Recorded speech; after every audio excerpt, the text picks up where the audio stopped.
In 1941, the German Wehrmacht believed they were the masters of armored warfare. Every tank they had faced in Poland and France had been systematically destroyed. Their Panzer divisions moved with a speed and confidence that terrified the world. But as they pushed deep into Soviet territory, the confidence turned into pure horror. A new silhouette appeared on the horizon that the German High Command didn't recognize. It was the Soviet T-34, and it was unlike any machine the Germans had ever seen.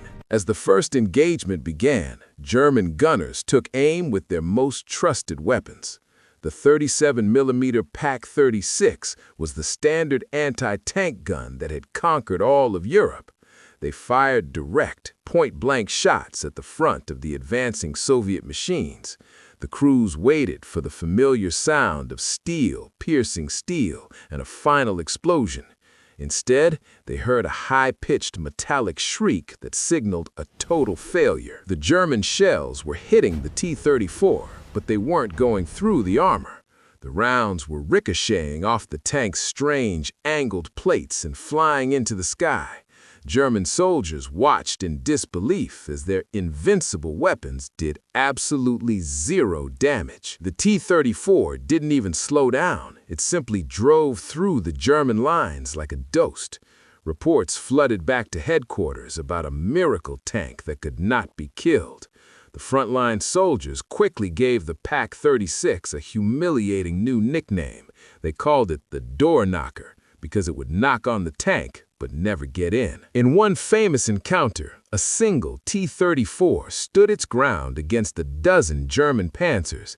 It took hit after hit, absorbing enough fire to destroy a whole platoon and stayed operational. The German Panzer III and IV models suddenly felt like fragile, outdated toys. Their boxy, flat-faced armor was a relic of the past compared to the sleek Soviet design. For the first time in the war, the German master race was technologically outclassed.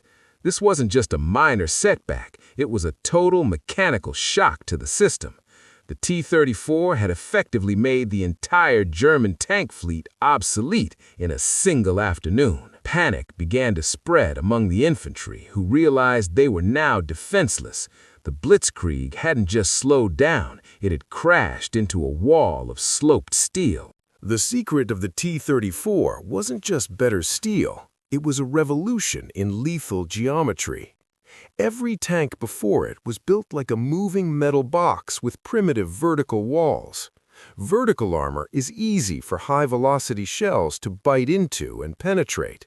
But the Soviet engineers at the Kharkov plant decided to tilt the armor at a 60-degree angle. This simple geometric change created a mathematical nightmare for every German gunner. When a shell hits a flat 45mm plate, it only has to travel through exactly 45mm of steel. But when that same plate is sloped, the shell's horizontal path through the metal is doubled. By simply leaning the metal back, the Soviets turned 45mm of thickness into nearly 90mm of protection. This allowed the T-34 to gain the defense of a heavy tank without any of the massive weight. It gave the machine a power-to-weight ratio that was mathematically impossible for the Germans to match. But line-of-sight thickness was only the first half of the T-34's invincibility. The extreme slope also forced the kinetic energy of the incoming shell to work against itself. A shell hitting a flat surface concentrates 100% of its destructive force into a single point. A shell hitting a sloped surface has its energy instantly deflected upward and away from the hull. Instead of a punch that shatters the hull, the shell becomes a glance that slides off. This meant even the powerful German 50mm guns would see their rounds ricochet uselessly into the sky. German engineers were horrified to realize that their entire ballistic manual was now obsolete. They had focused on making their guns bigger, while the Soviets had made their armor smarter. This sloped revolution allowed the T-34 to carry a massive gun while remaining incredibly light. Because it was light, it could fly across the soft Russian mud while the heavy Panzers sank. It used wide tracks to distribute its weight, allowing it to float over terrain that trapped the enemy. The T-34 was the first truly balanced tank in history. Fast, well-protected, and hard to hit. The Soviets didn't just build a tank, they discovered a loophole in the laws of tank warfare. They realized that a 45-degree angle was more effective than an extra ton of steel plating. This discovery allowed the Soviet Union to mass-produce these ghost tanks at an incredible rate. While Germany spent months welding thick, flat boxes, the USSR was casting sloped hulls in days. The design was so efficient that it reduced the amount of raw material needed for every vehicle. Every T-34 built was a masterpiece of minimum material, maximum lethality engineering. The German Tiger tank would later try to copy this, but it was too heavy and too complex. The T-34 remained the gold standard because its geometry was perfect from the very start. It forced the entire world to stop building boxes and start building slopes. Even today, every modern main battle tank uses the same geometry pioneered by the T-34. It wasn't just a machine of war, it was a lesson in the power of superior physics. By the time the Germans realized they were fighting a cheating machine, it was already too late. The T-34 had already rewritten the rules of the battlefield with nothing but a few degrees of tilt. The T-34 didn't just win through physics, it won through a brutal industrial math that Germany couldn't solve. While the Nazis were obsessed with building perfect clockwork machines, the Soviets built a mechanical swarm. The sloped armor design meant the T-34 used significantly less steel to achieve superior protection. This saved thousands of tons of raw materials, allowing the USSR to build tanks at a terrifying speed. By 1942, Soviet factories had been uprooted and moved thousands of miles east to the Ural Mountains.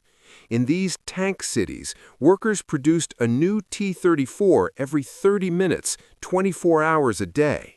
The Germans were horrified to find that for every T-34 they managed to destroy, 10 more took its place.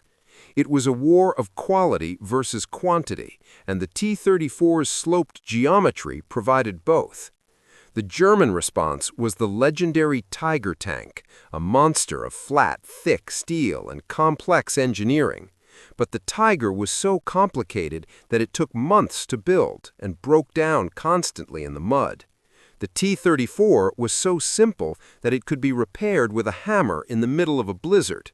It was a machine designed for the harsh reality of total war, not for the showroom. By 1943, the German High Command finally admitted their boxy designs were a fatal mistake. They rushed to create the Panther tank, which was essentially a German copy of the T-34's sloped hull. But it was too little, too late. The sloped revolution had already handed the initiative to the Red Army.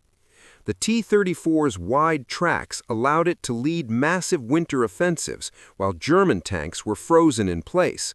It spearheaded the drive to Berlin, proving that a balanced design beats a heavy design every time. When the war ended, the T-34 didn't retire. It became the blueprint for the modern world. Every main battle tank in service today, from the American Abrams to the German Leopard, uses sloped armor. The aimbot geometry of 1941 is now the standard for survival on the 21st century battlefield. The T-34 proved that a single brilliant engineering choice can defeat an entire empire. It remains the most influential tank ever built, a ghost of steel that still haunts modern warfare. History remembers the flashy superweapons, but the T-34 won the war with simple, lethal angles. The era of the boxy tank died in the Russian mud,